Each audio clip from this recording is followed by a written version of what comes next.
quickly. They have other things to do, so let's just assist them, if they don't mind. Good. Right. Thank you. Counsel, Mr. Razak and his attorney.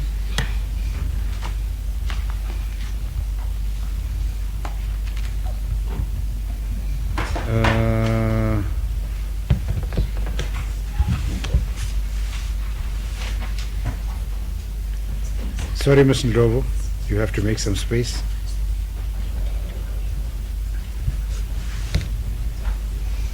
Right. Hello.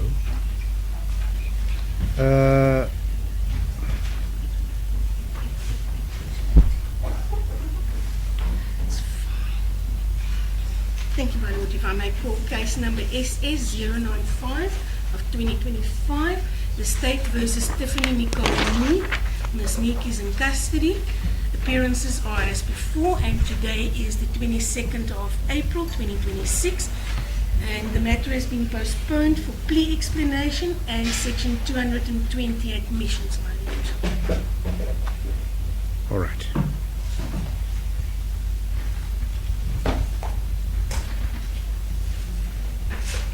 Yes, we've done the plea proceedings already. Yes, my lord. We've done the plea. Done the plea proceedings. Yeah. Pleas has been recorded, all not guilty on counts 1, 2, 3 and 5. Yes. Count 4 has been withdrawn. Yes. Ms. Constance? She's not here, my lord. Huh? Miss Constance isn't here. There she is. There she is. Oh, sorry, I didn't see this. Oh no, sorry, I was just wondering where this Tiffany Meek file is. Yeah, thank you so much for that. Good.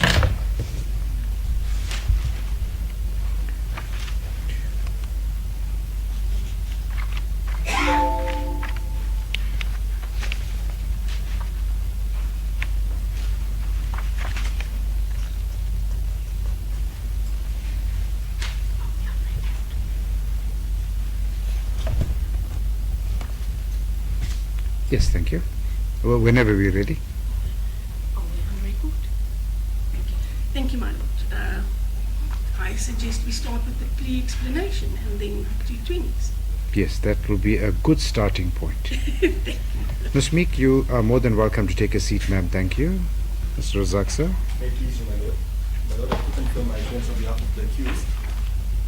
In the interview period, myself and my then colleague had prepared admissions, but I've also prepared a statement in terms of section 115. Excellent, good. I've furnished my then colleague with one. I intend furnishing the court with one so the court can follow as I read same onto record. Might it be permitted to hand one to the court? Yes, that will be very kind. Thank you most kindly.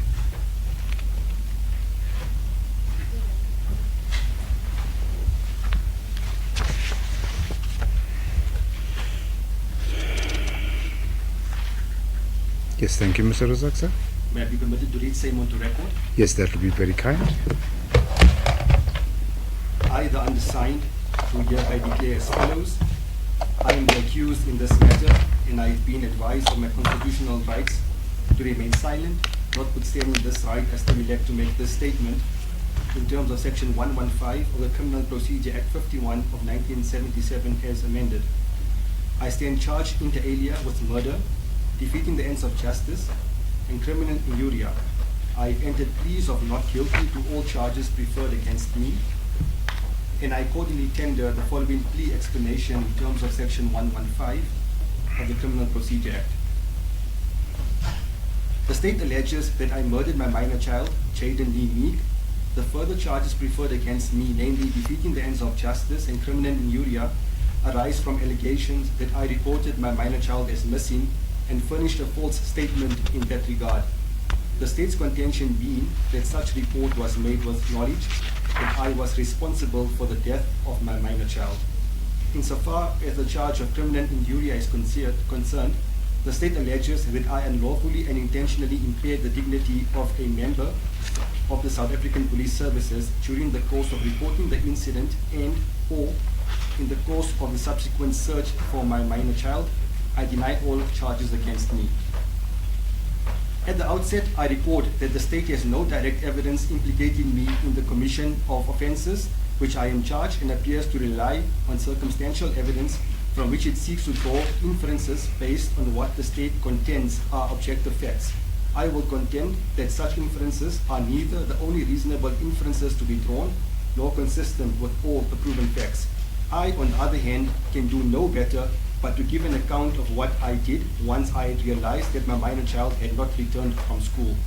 I intend taking the court into my confidence, and when called upon, I shall take the stand to give a full timeline of my proactive stance in reporting the incident to the South African Police Services, searching for the minor child independently and with the South African Police Services, and my involvement in the above process. I deny having any knowledge about how my child was brought into this tragic death. I intend to use the trial not only as a means to vindicate myself and to deny the allegation made against me, but also to properly test the evidence of all relevant witnesses through cross-examination, so that the true facts surrounding the passing of my minor child may properly emerge before this honorable court. I further seek clarity and answers as to the circumstances in which my child came to pass, which remain unknown to me and may only come to light from an inquiry into the investigative process of this case. The factual matrix. On Tuesday, 13 May 2025, at approximately 5:55 in the morning, I woke my minor child up in order to prepare him for school. At that time, we resided together at number 13, Swazi's Place. I was the sole caregiver of the minor child and was responsible for his primary daily needs. I had a partner with whom I was romantically involved. My partner would visit us intermittently. However, the last time he visited us was approximately on 10 May 2025. On 13 May 2025, at approximately 6:15 in the morning, my minor child left our place of residence to proceed to the transport which normally collected him at that time. At that stage, he was wearing a gray school trouser, a white school shirt, a red tie, and black khakis. He had in his possession a black school bag. I did not see the transport vehicle arrive, nor did I see my minor child board the transport. However, my minor child was of an age where he would proceed independently from our apartment to the perimeter of our complex and board his transport from there. It is my understanding that it is not in dispute that my minor child was collected by his transport and conveyed to school, and that he attended school on that day. When I sent my minor child off to school that morning, it was the last occasion on which I saw him alive.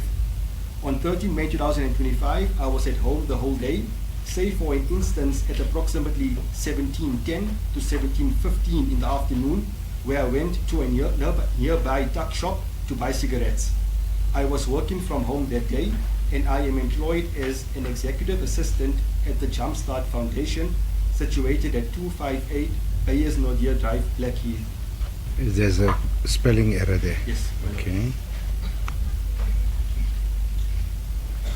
Thank you. The purchase of cigarettes referred to above shall be placed in its proper context and will form part of a chronological timeline that I will set out later in this plea explanation. I would normally expect my minor child to be home at approximately 15:30 at the latest, depending on the number of other learners being dropped off at various points along the route. I understand that the driver of the transport services resides in the same area in which we lived, and it was therefore logical that other children would be dropped off first before my minor child in the ordinary course of events. In the ordinary course of events, I would expect my minor child to be home by no later than approximately 15:30. At approximately 15:30, my minor child had not yet returned home. I was not at that stage gripped by immediate panic or alarm, as I understood that there may have been a reasonable or logical explanation for his delay. However, by approximately 1600 hours on the same day, I began to become increasingly concerned. At around 1600 hours, I recall pacing within my apartment and intermittently stepping outside my apartment and looking into the courtyard, observing and waiting for my minor child to arrive home. I continued to wait patiently for approximately 45 to 50 minutes, merely waiting for my minor child's return before taking any action. At that stage, there was nothing that indicated to me that my minor child would not return. and there was no reason for me to have suspected otherwise.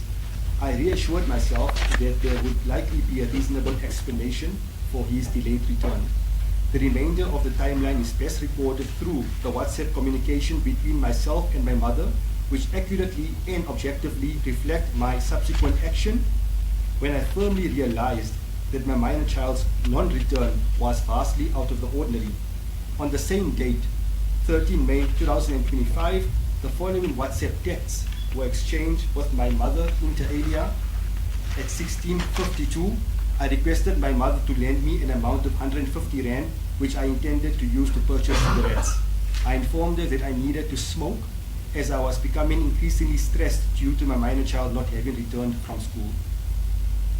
At that stage, I had already attempted to contact the transport administrator via WhatsApp, but the message reflected only one tick.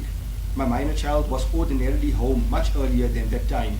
It is noteworthy that I did not have airtime at that time, but I did have a WhatsApp bundle available, and I accordingly communicated with the transport administrator via WhatsApp, although the message remained undelivered, reflected by a single tick.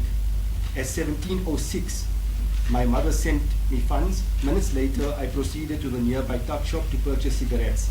At 17:11, I informed my mother that I had been attempting to contact the transport administrator without any success. At 17:18, my mother requested the transport administrator's contact number as she had airtime and intended to attempt a normal cellular call as opposed to a WhatsApp call. At 17:25 and 17:38 respectively, I informed my mother that the WhatsApp messages to the transport administrator were still only showing a single tick, indicating that they had not been delivered, and my mother confirmed same. At 17:49, after I eventually managed to hear from the transport administrator, I informed my mother that I had been told by the transport administrator that my minor child had been dropped off at approximately 1500 hours. I then expressed my shock and concern, asking, "Where the hell is my child?" At 17:53, I informed my mother that I received a call from the actual transport driver, who indicated that he had in fact dropped off my minor child at approximately 14:45. This differed from what the transport administrator had earlier indicated, namely that the children were dropped off at approximately 1500 hours. At 17:58, I informed my mother that the transport driver had indicated that my minor child was dropped off at approximately 14:45. I further informed her that I had made inquiries with the security guard of the complex, who indicated that he could not recall the minor child having been dropped off. At the same time, I told my mother that the transport administrator appeared nonchalant, stating that they had indeed dropped my minor child off at the complex and that I should inquire around. I note that I used profanities in expressing my distress during this communication.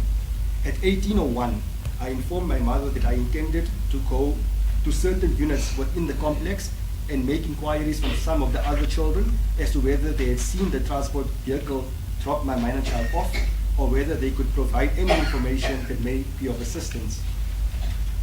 At 18:08, I informed my mother that I was going down once again to the security guard to inquire further.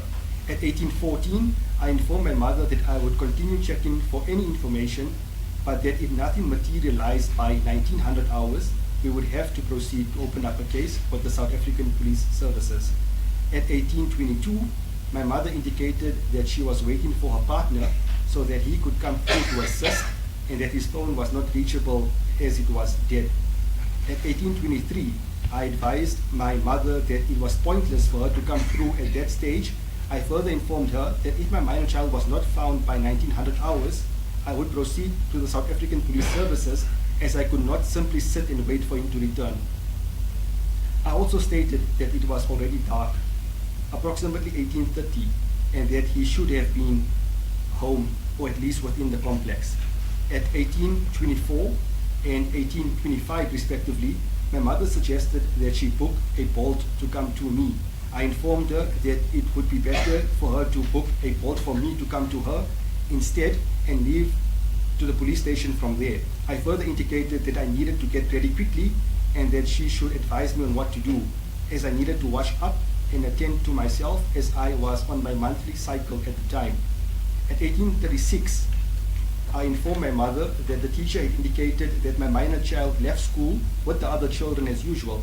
I further told her that I was almost done and in the process of getting ready. My mother then informed me that she would send her driver to come through, that he would not charge us, and that his name was Plato. At 18:37, I informed my mother that I would be done shortly. My mother then requested that I send her my address. We then discussed whether I should provide the name of the complex or the physical street address of the property. At 19:04, I had a false alarm regarding the minor child, but it happened to be a child with a different uniform. At 19:07, my mother informed me that her partner had gone to the school to inquire from the security guard, and thereafter proceeded directly to the police station to wait for us. Between 1912 and 1925, there was an exchange of messages between myself and my mother in which I indicated that I may have missed a call from Tato and that Tato was waiting downstairs for me. I further informed her that I had left my residence after being collected, and I expressed my distress by stating, "Where is my child, mommy?" I also indicated that the driver appeared to be driving slowly. At 21:07, my mother used the WhatsApp chat to record the missing person's reference number 0205-2025. At 5:23 the following morning, I informed my mother that I was back home after having been at her residence and that I would be returning shortly. At 5:47 in the morning, I informed my mother that I was booking a Bolt back to her place. My mother then asked whether I had sufficient cash for the trip, and I confirmed that I still had enough to get back. At around 6:03, I shared the Bolt ride details with my mother. This marked the conclusion of the WhatsApp exchanges between us.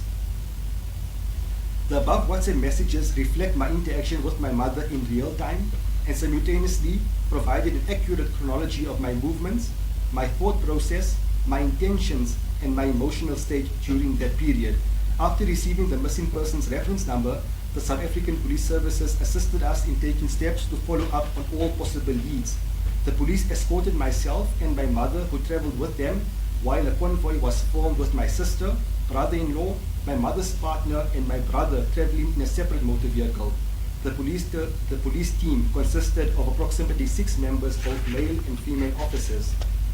The first point of departure was the residence of the transport driver, where he was interviewed and confirmed that a minor child had been dropped off. Thereafter, the police proceeded back to my complex to interview the night shift security guard, who then directed us to the day shift security guard, who would ordinarily have recorded whether or not the minor child had returned. It appeared to me that the day shift security guard was under the influence of a substance at the time of the interview. He provided conflicting answers as to whether the child had been dropped off or whether he could not recall. He also gave us an unusual description stating that he remembered my minor child wearing a vest and shorts entering the complex. After interviewing the day shift security guard, the police proceeded to interview the child who had traveled with my minor child on 13 May 2025, who also confirmed that my minor child had been dropped off at our complex. Thereafter, we returned to my complex, where the police conducted a search within the premises. Every part of the complex was explored, save for the individual residential units.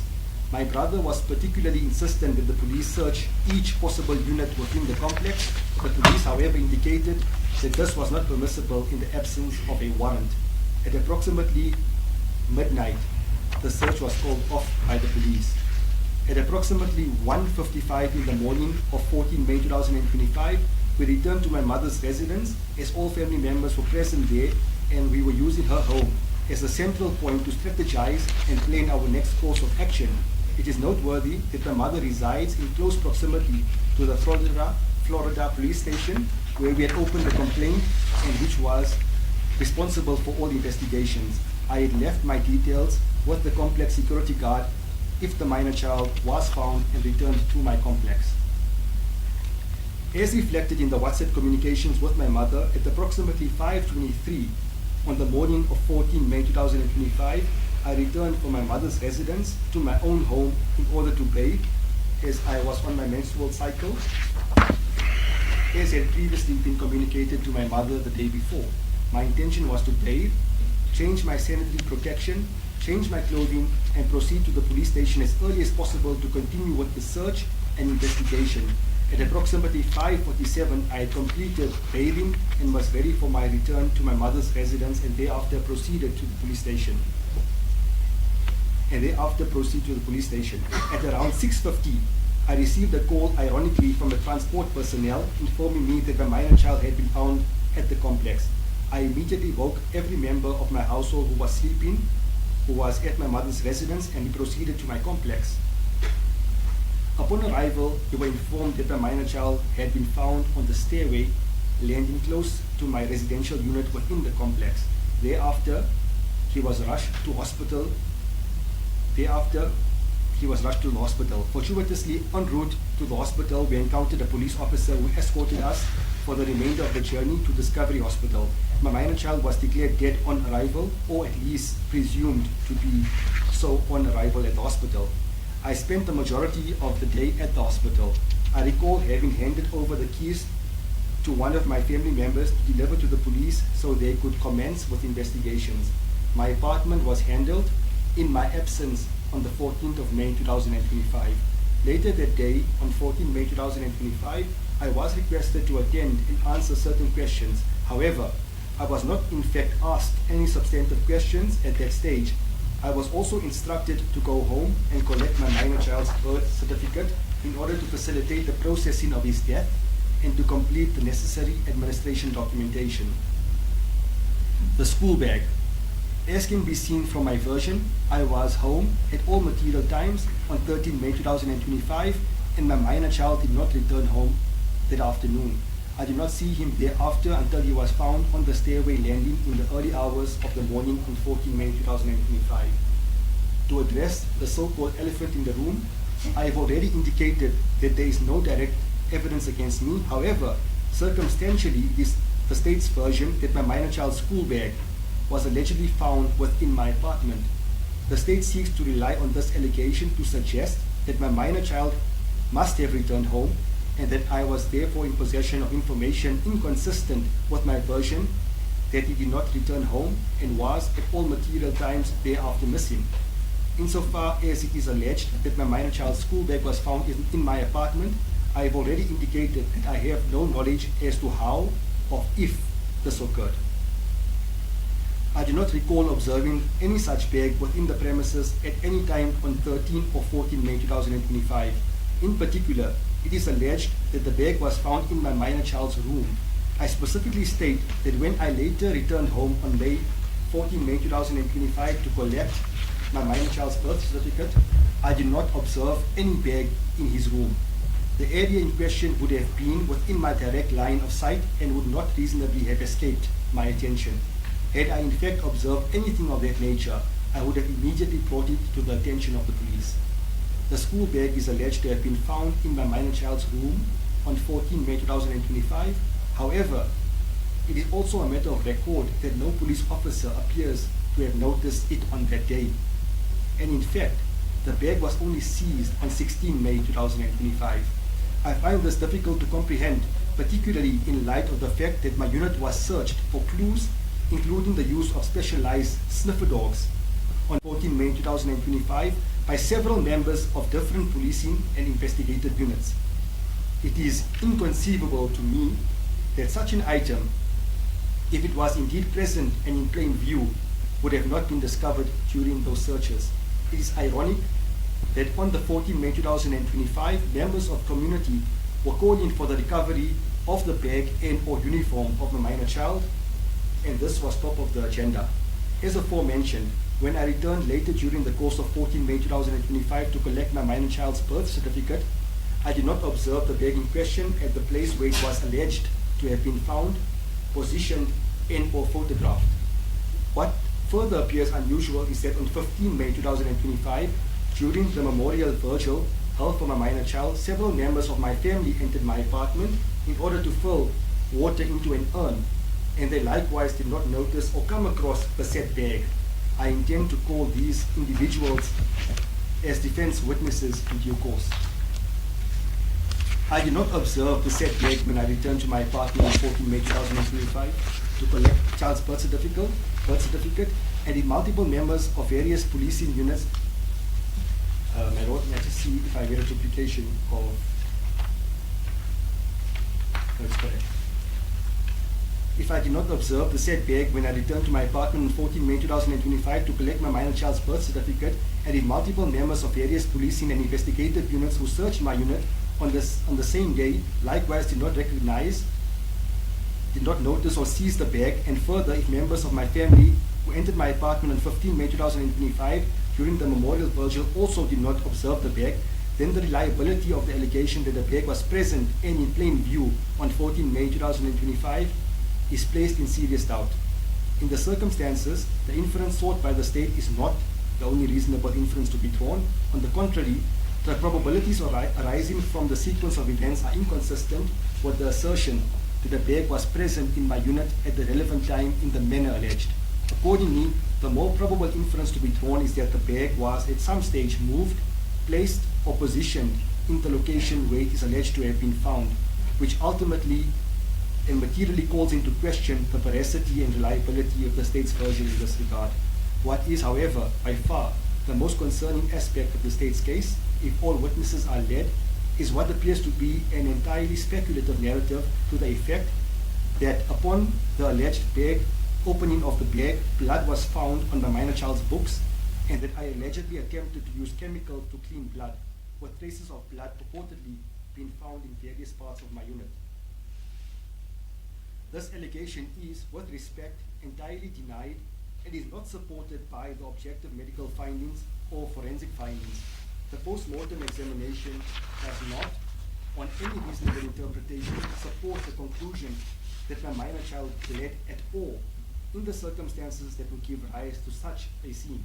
Accordingly, this version materially conflicts with the objective evidence and introduces a narrative which appears to be absurd. In those circumstances, the reliability of the broader investigative theory advanced by the state is placed in serious question.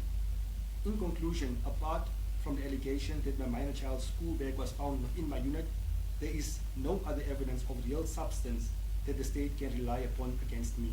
It is my respectful understanding that the state's case in its entirety rests substantially on this single proposition. I therefore submit that I am left anxiously awaiting a proper and satisfactory explanation from the investigating and policing units as to what transpired in my absence on 14 May 2025, whilst I was at the hospital, including how the scene was managed, secured and cordoned off, and how the alleged evidentiary items were said to have been identified and subsequently dealt with. It is within that context that the true facts of this matter will in due course have to be properly ventilated before this honorable court. I love my minor child with all my heart, and I have not yet been afforded the space or capacity to properly grieve his passing, as I was immediately drawn into these proceedings following my arrest. Despite this, I remain absolute in my participation in this process, not only to vindicate myself against the grave allegations leveled against me, but also in the unwavering pursuit of the truth as to what truly happened to my minor child. It is my earnest hope that through this trial, the full and objective facts will emerge before this honorable court, so that justice may ultimately be done for my minor child. My Lord, it's dated and signed at Palm Ridge on 22 April 2026.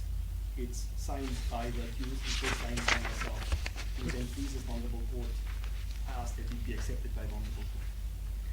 Thank you, Ms. Meek.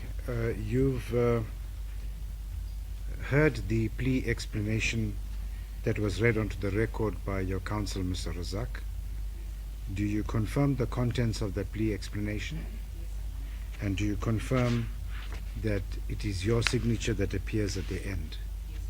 Can I just perhaps ask you that at the bottom of each page, if you can just initial at the bottom of each page on the right hand side, please. Thank you. My Lord, there was one typographical error in Yes. relation to payers no dear, the way I spelled Yes, payers. I've already amended it, yes. Just at the bottom of each page, if you can just initial the plea explanation, please. Ms. Spritz, shall we, for the purposes of the proceedings, give the plea proceedings an exhibit number? Do you think it's necessary?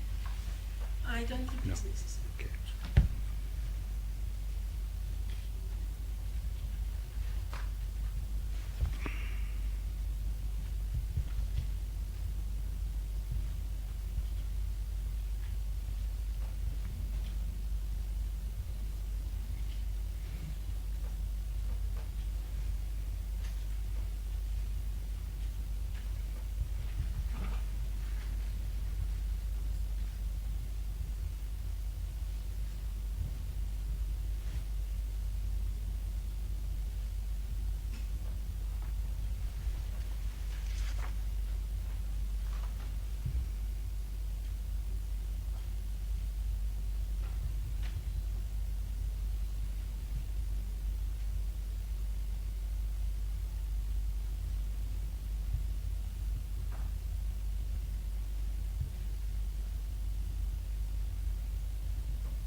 permitted to end up saying. Thank you so much.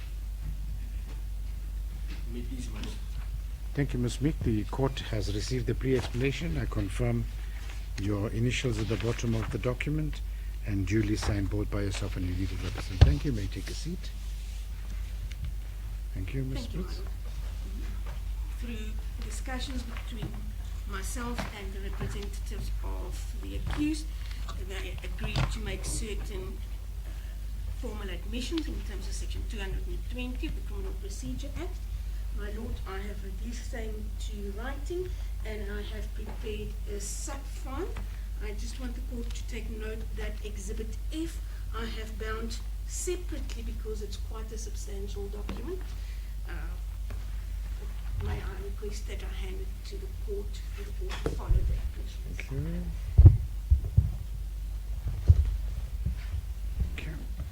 Thank you. May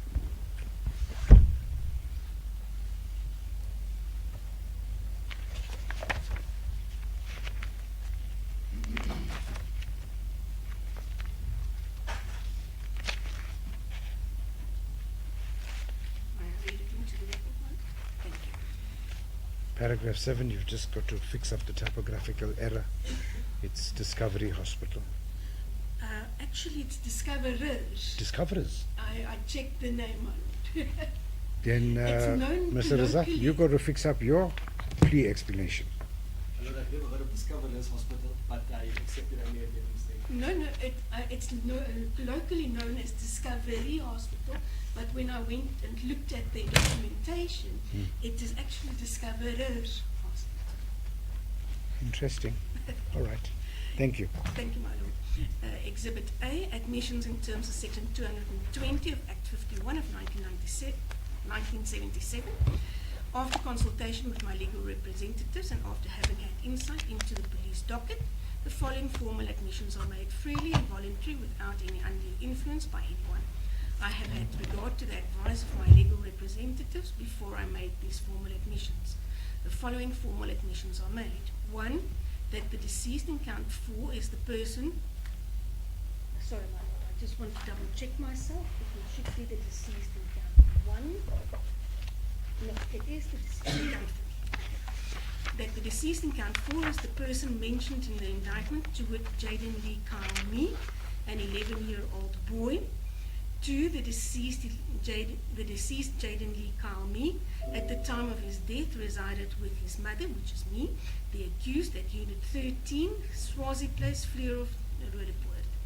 3, the accused is the biological mother of the deceased, Jayden-Lee, and was at the time of his death his primary caregiver and legal guardian responsible for his day-to-day care and needs. 4, that the deceased in count 4 was reported missing at the Florida police station during the evening of Wednesday, 13 May 2025. 5, the deceased was found unresponsive on the stairs of 𝐟𝐨𝐫𝐿𝐫 Place complex, Fleurhof, Roodepoort, on Thursday morning, 14 May 2025, shortly after 6 a.m. 6, the deceased was taken to Discoverers Hospital, Roodepoort, by his mother, uncle, and grandmother in a private vehicle.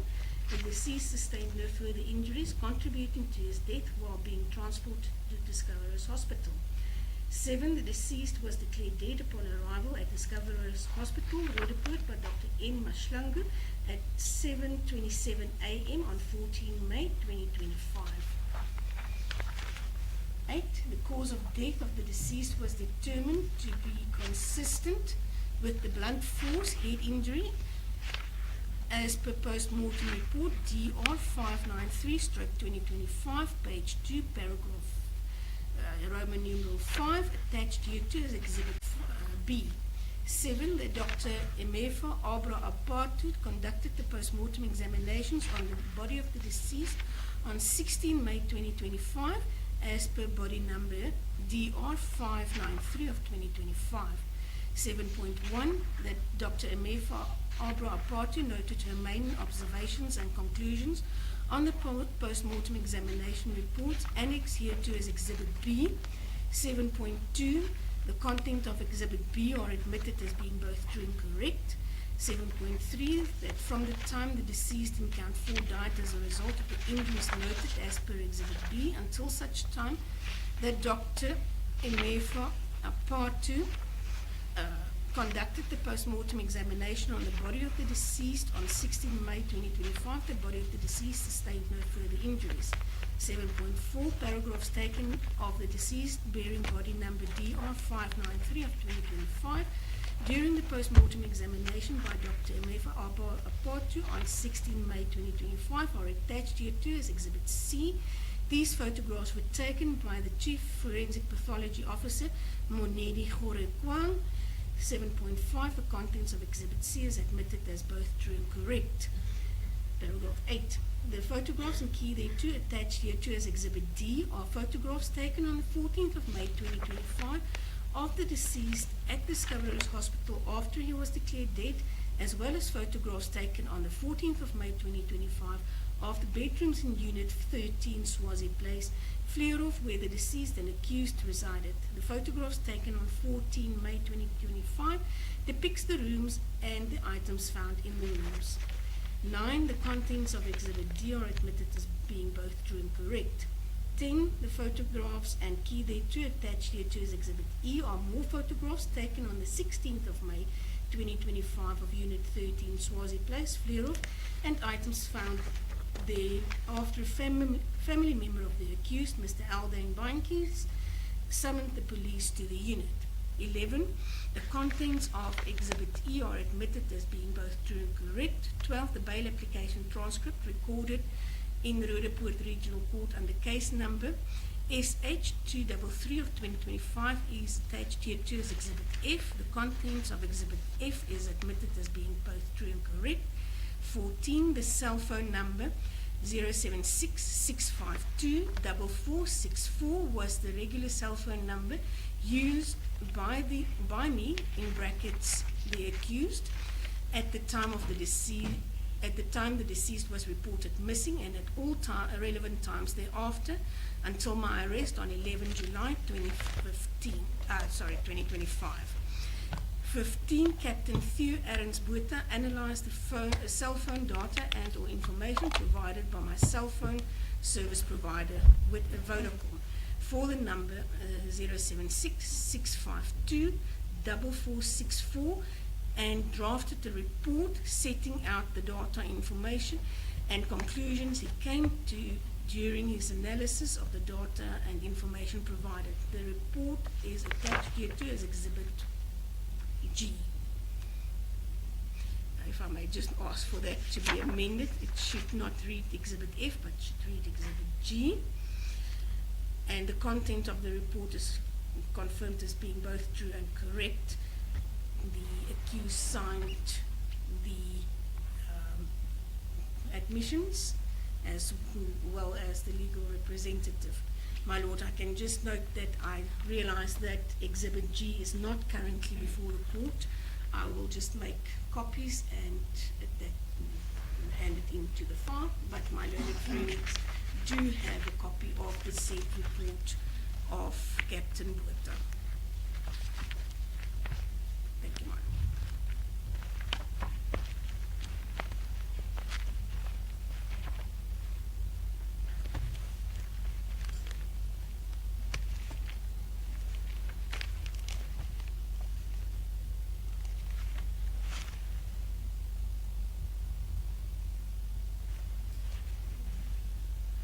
Good, yes, thank you. Mr. Razak, the Section 220 admissions have been read onto the record. I'm just going to date it today, the 22nd. Am I correct, Ms. Blitz? Yes, my Lord. You confirm the Section 220 admissions, Yes, ma'am. and you confirm you've signed it.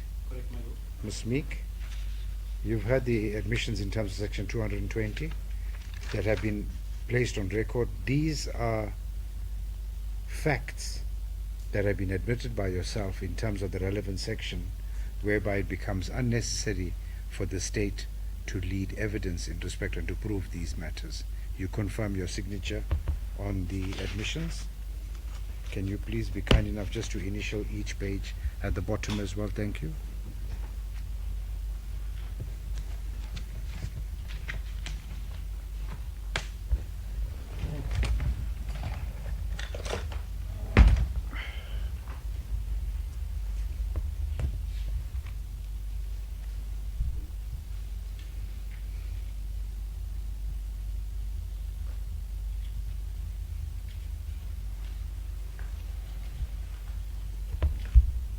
Good, thank you so much. You may hand it up. Thank you.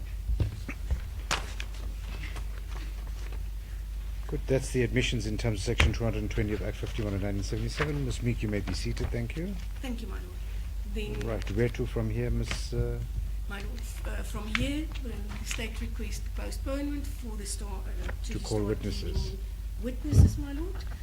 Right. I have canvassed with possible dates with my colleagues, and it appears that 17, 18 June. But something in my back of my head tells me that's recess, or it's close to recess. It's coming right to the end of recess. Indeed, my lord. I'll tell you now. The last day of term is the 21st of June. And it's the last week of the term, which generally is very, very difficult, because during that last week, you remember the 16th is a public holiday. Yes. And then we normally, I think, on the Monday have the judges' meeting. But I don't know. You want to call the matter a bit earlier? My lord, those dates are in order, 17 and 18 of June. It just depends on whether those can accommodate those dates. Do you have some dates available perhaps in May? My lord, 19 and 20.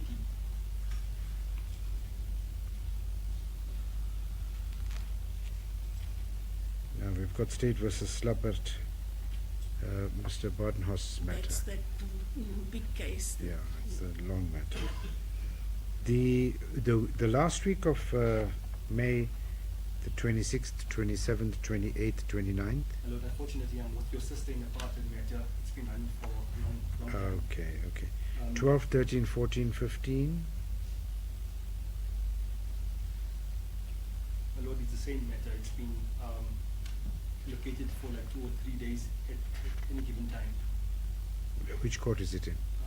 Same court, commercial crimes court downstairs. Oh, which matter? This is the 𝐾𝐨𝐧'𝐭, commercial crimes court. Oh, that's the Specialized Commercial Crimes Court. Oh, Miss Blitz? Yes, my Help lord. me with that. On the 12th and the 14th, my lord. I'm just not available on Wednesday the 13th. Why don't we just take 2 days? I'll speak to Ms. 𝐾𝐨𝐴, because the last time I checked before the recess, the High Court always took preference. The 𝐬𝐿𝐵𝐿 can never usurp the High Court. So I'm happy to allow you to deal with your matter, say 12, 13, 14, but I can maybe take 2 days. How about we take 28 and 29? I'll speak to Ms. 𝐾𝐨𝐴 for those 2 days. Would you be amenable to assist us? My lord, the 28th should be okay. Should be fine. 28th, if you speak to Ms. 𝐾𝐶. No, I will definitely deal with it. You don't have to stress. Yes, my lord. And then 29th, unfortunately, another part heard party in 𝐬𝐮𝐬𝐽. Oh, so let's do 27, 28. 27, 28 May. Yes. Let's do 27, My 28. lord, 28th is the only available date, and before your brother Cox Oh, in Benoni on the 27th. my God, this council's got a very busy practice. We need to do something about it. And then I used to speak to everyone, and then I find And my lord, apparently 27 is also Eid. Oh, sorry, I apologize. Sorry, Mr. Razak, I think we've got our wires crossed. yes, my lord. My lord, if 11th and 12th of June.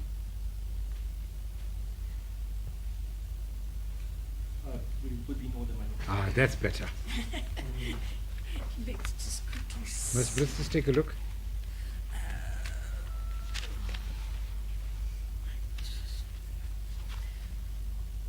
Well, I yes, think- my lord, 11 and 12 Yeah. June. Yes. I think, Mr. Razak, thank you for the plea explanation, because I think you set out things quite crisply in your plea explanation. I think you've delineated the issues that the state needs to focus on, and I think we'll make good headway in terms of the What trial. appears to be in common cause. Yes. So are you comfortable? Can we go to the 11th and 12th of June? Take it easy. I think, yeah, those dates are fine. I don't think we've got anything.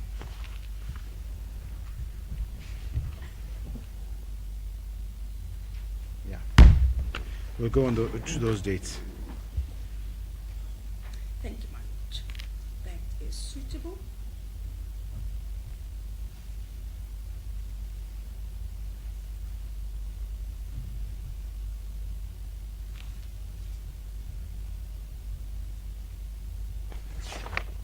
Ms. Peck, are you confirmed that it's definitely the 27th?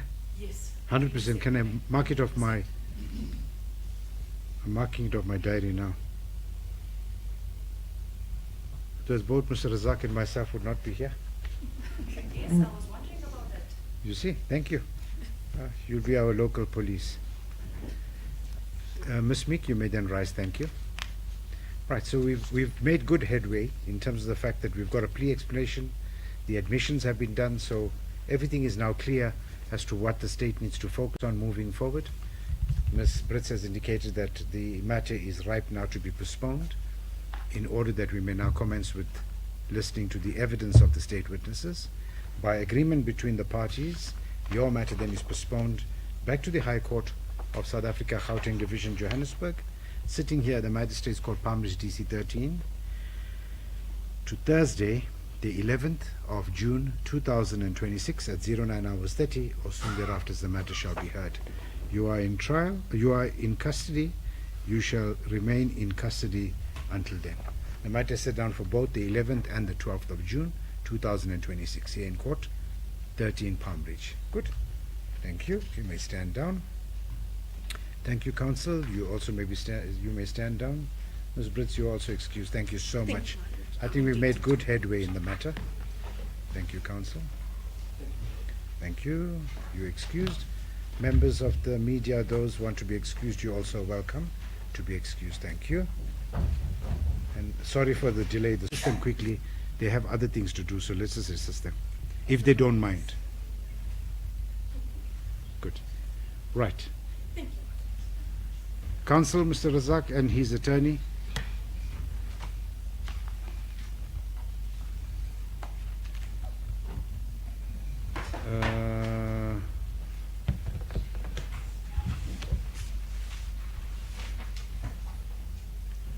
Sorry, Mr. Ndlovu, you have to make some space.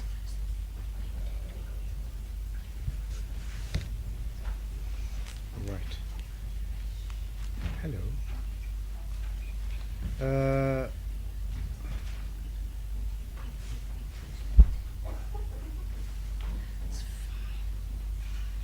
Thank you, Madam. If I may call case number SS095 of 2025, the State versus Tiffany Meek Pleads. Ms. Meek is in custody. Appearances are as before, and today is the 22nd of April 2026, and the matter has been